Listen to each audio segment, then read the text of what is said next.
selamat pagi dan salam sejahtera untuk kita semua. Apa kabar anak-anak ibu? Ya, ibu harap semuanya dalam keadaan sehat walafiat. Nah, pada hari ini kita akan membahas materi mengenai kehidupan manusia purba dan asal-usul nenek moyang. Yang pertama, ada zaman praaksara. Nah, apa itu praaksara? Pra artinya sebelum dan aksara artinya tulisan. Jadi, praaksara adalah masa di mana manusia belum mengenal tulisan. Masa ini dimulai sejak munculnya manusia hingga manusia menemukan tulisan.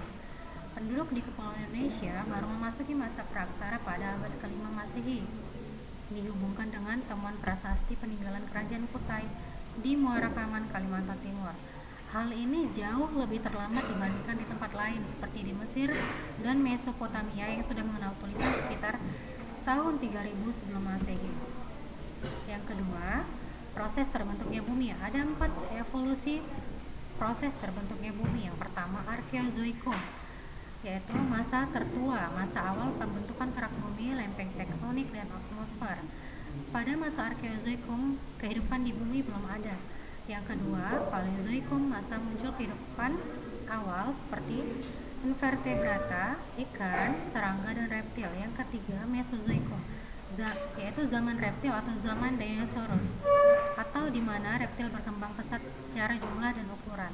Yang keempat, Neozoikum, terbagi menjadi 2, yaitu tersier, di mana disebutkan sebagai masa perkembangan mamalia. Yang kedua, kuarter, yang dibagi menjadi 2. Yang pertama, kala Pleistosen sebagai masa munculnya manusia purba, dan kala Holosen sebagai masa perkembangan Homo sapiens hingga sekarang. Kemudian teori evolusi dari Charles Darwin. Teori evolusi dipopulerkan oleh ilmuwan Inggris yang bernama Charles Darwin melalui karyanya yang berjudul The Origin of Species. Nah, teori ini menjelaskan mengenai perubahan yang terjadi pada spesies makhluk hidup dan kekerabatan antar makhluk hidup. Selanjutnya, teori evolusi dari Charles Darwin. Nah, teori ini mengatakan bahwa semua makhluk hidup memiliki leluhur yang sama atau nenek moyang bersama. Kemudian manusia modern atau Homo sapiens adalah bentuk sempurna dari sisa-sisa kehidupan purbakala. Yang ketiga, manusia modern atau Homo sapiens memiliki nenek moyang yang sama dengan hominidae atau orangutan, simpanse, dan gorila. Kemudian, perubahan atau evolusi fisik pada makhluk hidup hanya terjadi pada tingkat spesies. Jutaan tahun lalu di dunia hidup banyak spesies manusia selain manusia modern atau Homo sapiens. Hanya makhluk hidup yang kuat yang mampu beradaptasi dengan lingkungan, bertahan hidup, dan berkembang biak. Nah, evolusi berlangsung dalam rentang waktu jutaan tahun.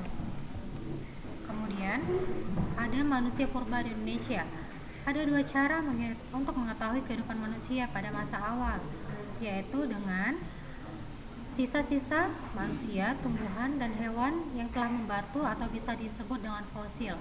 Pertama, melalui benda-benda peninggalan hasil budaya manusia, seperti alat rumah tangga, bangunan, artefak, perhiasan, senjata, atau fosil manusia purba yang diketemukan. Kemudian, kehidupan manusia purba di Indonesia diketahui melalui fosil tulang belulang mereka. Fosil tersebut meliputi tengkorak, badan, dan kaki.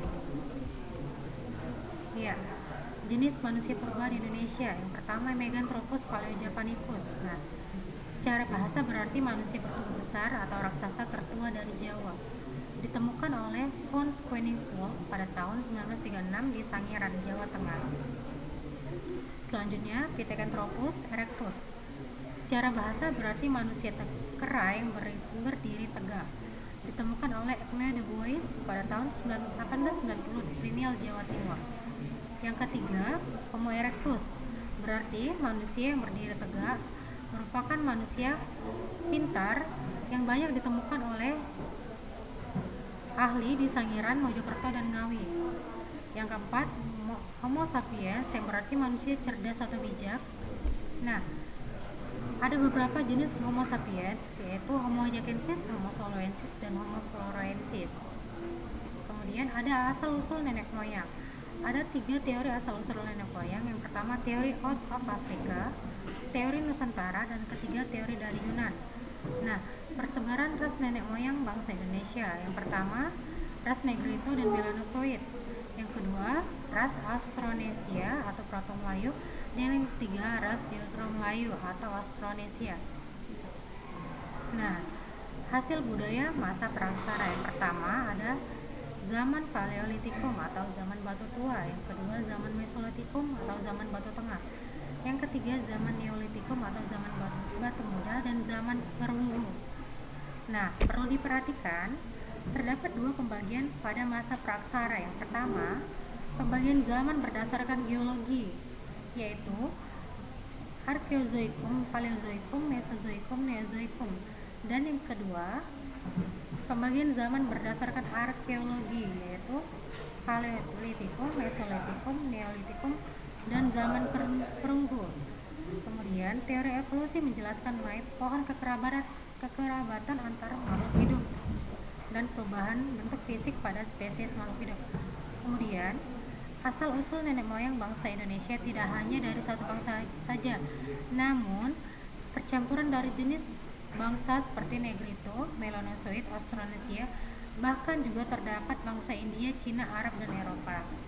Nah, sekian dari hasil pembahasan materi ini.